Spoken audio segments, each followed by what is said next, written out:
குருவி படத்துல நம்ம தளபதி ஆக்சிலேட்டர் கேபிள வாயால கடிச்சுக்கிட்டே ரேஸ பினிஷ் பண்ணுவாரு. ஆனா இங்க ஒருத்தவரு முட்டி போட்டுக்கிட்டே பைக் ரேஸ பினிஷ் பண்ணிருக்காரு.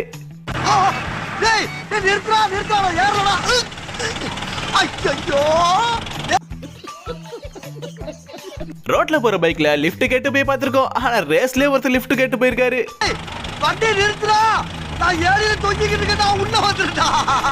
அடே நீ என்ன கொலை பண்ண பார்த்த? நான் செவனே தானா போய்க்கிருந்தேன். யாரு வம்பு தும்புக்காச்சும் போனா? பால் ஆஸ்பெராகோங்கிற பைக் ரேசர் பைக் ரேஸ்ல ஈடுபட்டு இருக்கும்போது பைக்ல இருந்து தூக்கி எறியப்பட்டு பல முறை சுழன்று கீழே விழுந்திருக்காரு. அவரோட பைக்கும் தீப்பத்தி எரிய ஆரம்பிச்சிருச்சு.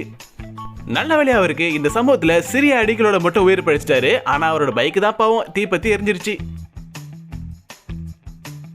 ஒரு F1 கார் ரேஸ்ல இந்த ரேசரோட கார்ல இருந்து திடீர்னு புகையா வந்திருக்கு. அது கொஞ்சம் கொஞ்சமா அதிகமாக உடனே அவர் சுதாரிச்சுக்கிட்டு தன்னோட டீம் கிட்ட போய் இன்ஃபார்ம் பண்றாரு. அப்போ புகை இன்னும் அதிகமா வர ஆரம்பிச்சிருச்சு.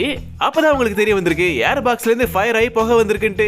உடனே அந்த டீம் துரிதமா செயல்பட்டு அந்த ஃபயர் அணைச்சிட்டாங்க. டிரைவரும் எந்த ஒரு பிரச்சனையும் இல்லாம கேஷுவலா இறங்கி போக ஆரம்பிச்சிட்டாரு.